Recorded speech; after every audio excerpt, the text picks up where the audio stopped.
Ito ay alamat ng isang dalaga na pinagkalooban ng iba't ibang uri ng kapangyarihan. Natupad ang lahat ng kanyang kahilingan nang makuha niya ang 7 tagapagtanggol ng Suzaku. Ang alamat ay isang orasyon. Ang sinumang makatapos sa pagbabasa nito ay mabibiyayaan katulad ng babae sa alamat. Sa sandaling ang unang pahina ay mabuksan, magsisimula ang alamat at mabibigyan buhay ang bawat tauhan.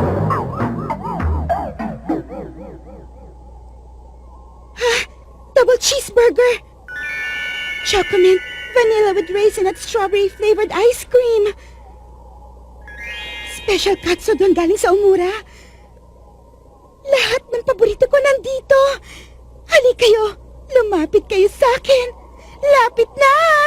Nang makain ko na kayong lahat. Simulan ng pag-atake! Ha?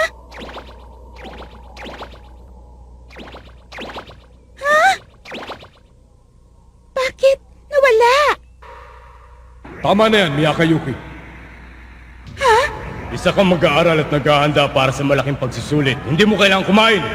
Oo nga, kailangan mo mag-aral. Sige na, mag-aral ka na! 4 times X multiplied by 3 times Y is... Anong sagot? Sinong sumulat ng Ibong Adarna? I want him to do his best.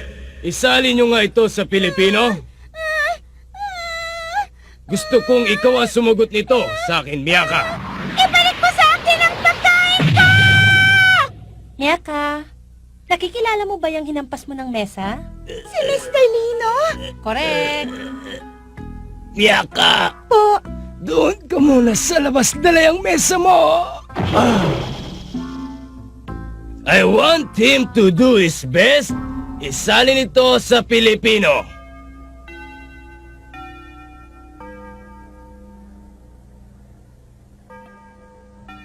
ay, nakakangawit. Miyaka, aalis na kami. Sama ako. Naman, Miyaka, malapit ng final sa tutulog ka pa rin sa klase. Pag ganyan ka na ganyan, walang tatanggap sa'yo sa college. Hindi na ako matutulog pag college na ako. Teka, saan mo ba gusto mag-college? Eh di sa UP. Ano? Ibig mo sabihin sa pamantasan ng Pilipinas, saan pa ba dapat? Sigurado ka bang kaya ng utak mo doon? Eh ba't ako lang ang tinatanong nyo? Bakit hindi nyo rin tanongin si Julie? Kasi ako matalino, ikaw palaging pinapagalitan ni Mr. Lino. Sigurado ka bang kaibigan kita, Julie? Oo naman, binibiro lang kita eh. Mabuti pa, samahan mo na lang ako. Saan tayo pupunta? Sa National Library. Talaga? Alam mo, ikaw lang ang kilala kong pumupunta doon. Kaya walang duda na ikaw ang pinakamatalino sa buong eskwelahan natin.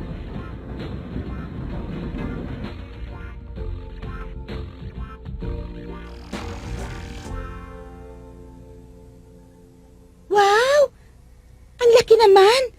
Ang National Library ba ang national building ng bansa natin? Hoy, Julie! Tumawa ka naman! Pinag-isipan ko pa yon!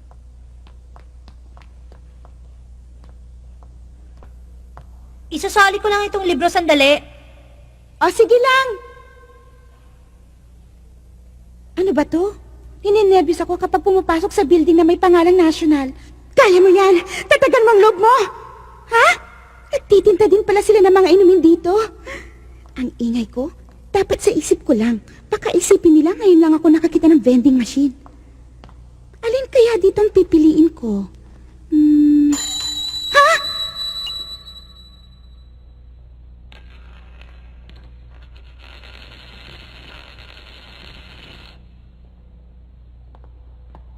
Naku naman! Ha? Ano yan?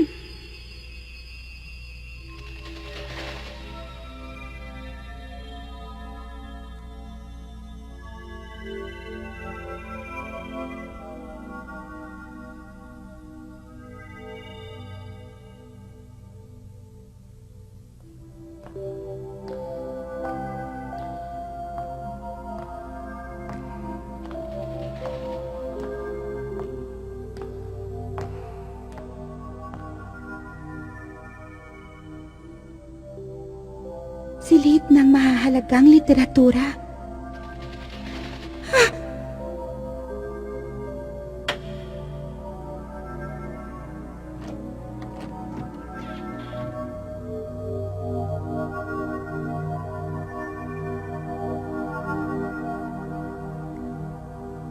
Miyaka! Ano bang ginagawa mo dito? Ibon? Oo, narinig ko yung pakpak. Yung paggalaw ng pakpak. Walang ibon na ganun kalaki makakapasok sa kwartong to. Ha? Ang aklat ng 4 na tagapangalaga ng langit at lupa. Ano to? Baka yun yung alamat ng China nung sinuunang panahon. Alamat ng China nung unang panahon? Hindi nagtagal, ang dalaga sa alamat ay nagbukas ng daan upang makarating sa ibang daigdig. Bilib na ako sa'yo, nakakabasa ka pala ng Chinese characters. Ha? Ito yun! Ito yung ibon na nakita ko! Ito ay alamat ng isang dalaga na pinagkalooban ng iba't ibang uri ng kapangyarihan. Natupad ang lahat ng kanyang kahilingan nang makuha niya ang 7 tagapagtanggol ng Suzaku. Ang alamat ay isang orasyon at ang sinumang makatapos sa pagbabasa ng aklat ay mabibiyayaan katulad ng babae sa alamat. Sa sandaling ang unang pahina ay mabuksan, magsisimula ang alamat at mabibigyang buhay ang bawat tauhan. Anong ibig sabihin nun? Malay ko sa'yo, ikaw ang nagbabasa dyan eh.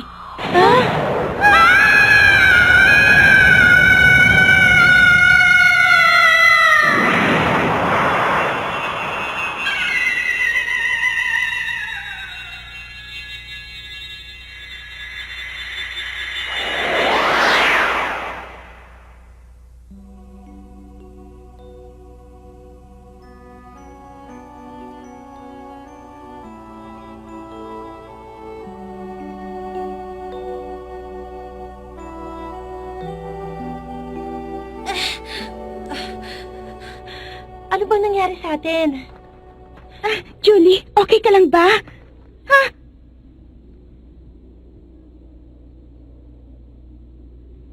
Teka, saan na ba tayo? Julie! Masakit ba, Miyaka?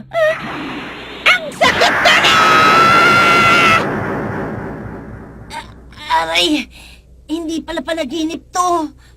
Panaginip man o hindi, wala silang double cheeseburger o kaya ice cream na may resin at nuts sa ibabaw.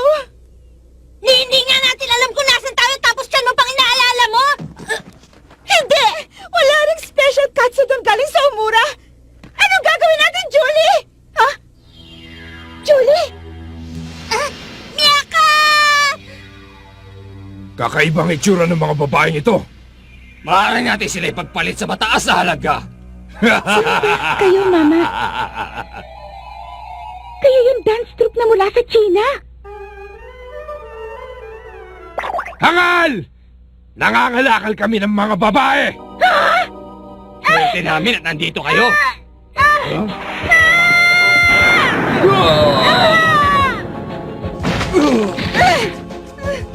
Yaka! Sige na, Julie! Takbo na! Tingnan natin ngayon ang tigas mo! Ah! Ah! Tama na. Ikaw na naman!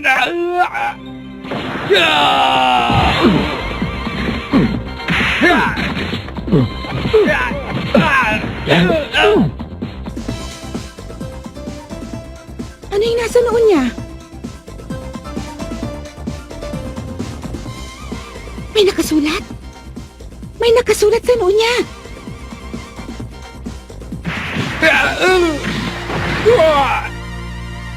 Aray ko! Ang braso ko nabali yata! Kuya! Tara, umalis na tayo dito!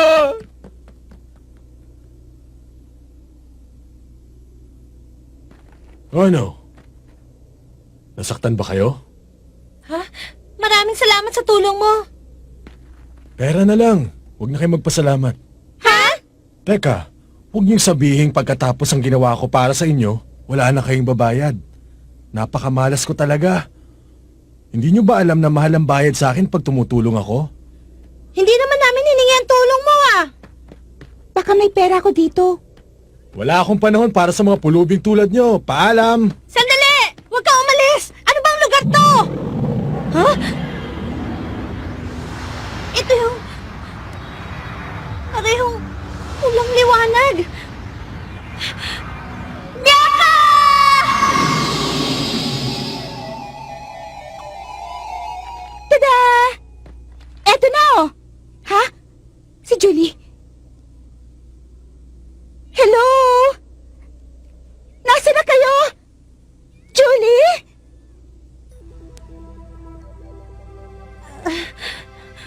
Miyaka?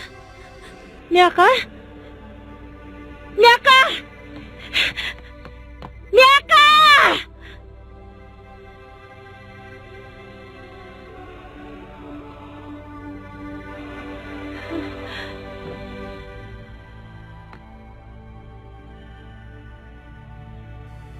Nang tangkain ng dalaga na iligtas ang kanyang kaibigan sa kamay ng mga nangangalakal na babae, isang binata na may marka ng halimaw sa kanyang noo ang dumating at tumulong sa kanila. Ha? Marka ng halimaw sa kanyang noo? Imposible! Nakasulat dito ang nangyari sa amin kanina. Paano nangyari yun?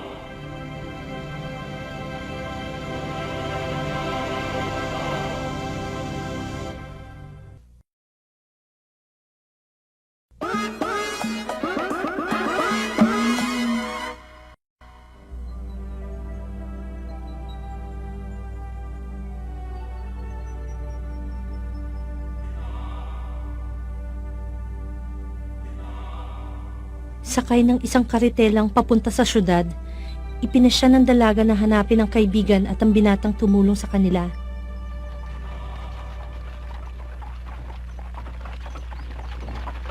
Oh! Pwede ba? Huwag niyo akong titigan. Bahala na nga kayo. Gwapo sana yung lalaki kanina kaya lang kinidnap niya si Julie. Hindi ko siya mapapatawad. Pero, nasa na ba talaga ako? Pakiramdam ko nasa sinaunang panahon ako ng China. Teka, baka nasa loob ako ng libro. Posible kaya yun? Ha? Ang ganda! Parang eksena sa pelikula.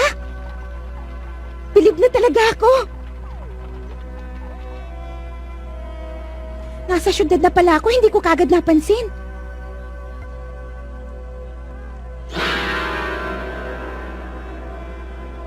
Ha? Ayun siya! Huli ka! Dito na lang ako. Salamat ha! Oh? Sino yon? Excuse me po. Excuse me. Makikiraan ho. Ha? Ha? Circus? Ang galing. Parang ang saya-saya nila. Ha? Naku, patay. Nawala na yung sinusundan ko. Ay.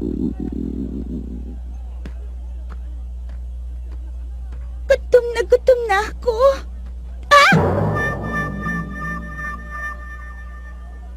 Pwede ba kung hindi ka bibili, umalis ka dyan. Hindi maganda yan naglalaway.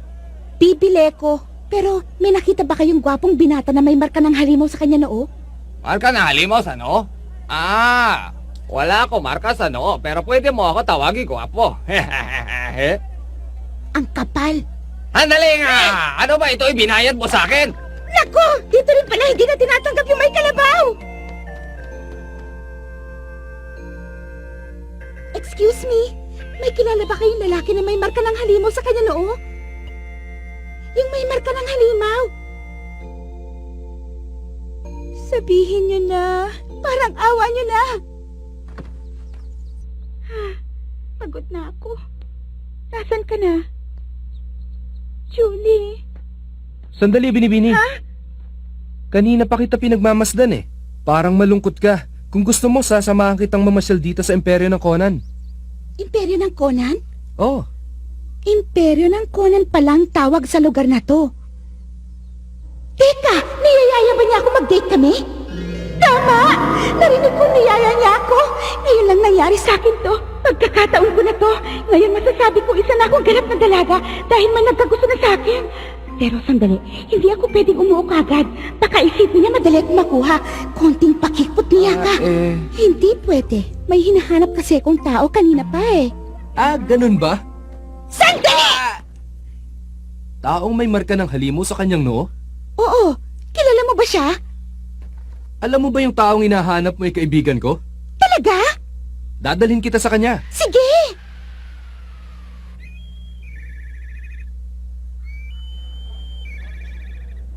Alam mo na ba? Ang ano? May isang babaeng banyaga na kakaiba raw itsura. Gumagala ngayon dito sa atin, pero di ko ba nakikita? Ah, narinig ko na yun. Yan yung naghahanap sa lalaki may marka ng halimaw sa noo. Ang sabi nila, bumili raw ng pagkain tapos nagbayad ng perang banyaga at saka tumakbo. Isang babae na mula pa sa ibang bansa at nag-iisa pa? Mawalang galang nga po, pwede bang magtanong? Anong kailangan mo? Narinig ko na pinag-uusapan nyo tungkol sa kakaibang babae. Dalawa ba sila? Wala akong narinig na dalawa sila. Ang alam ko, isa lang yung babaeng sinasabi nila. Isa? Hindi yun yung mga babaeng nakilala ko. Excuse me? Nasaan na ba talaga yung kaibigan mo? Nandito. Aba. Ha? Mukhang may dinala ka na namang regalo para sa amin ah. Kasuotan pa lang yan. Maibebenta na natin ng mahal. Sabi nila, iba raw talaga ang panlasa ng mga babaeng banyaga. Loko mo ko. Kasalanan mo yan. Bakit ka sumunod sa kanya? Matapang, ha?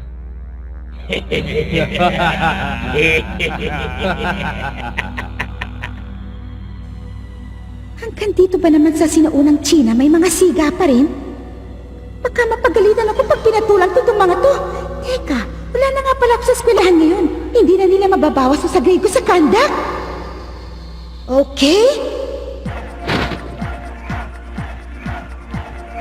Hoy! Mga pangkis ng hilaw! Nakikita niyo ba itong marka ng BCG sa braso ko? Alam niyo ba kung paano ko ito nakuha? Nilabanan ko ang pinakamabangis na hayop sa aming bayan at tatalo ko siya. Dahil kanina niyo pa ako iniinis, gagawin ko sa inyong ginawa ng paborito kong wrestler na napanood ko sa cable TV. Pinag-aralan ko yung mabuti, kaya humanda kayo, iiyak kayo pabalik sa mga nanay niyo. Etong una! Western Lariat! Hip attack! Ano bang klaseng babae yan? Ngayon lang ako nakakita ng ganyan.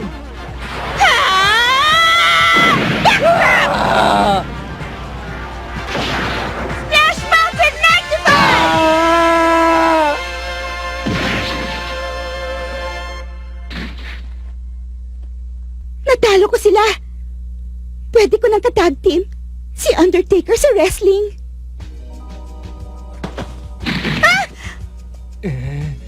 Magbabayad ka sa akin.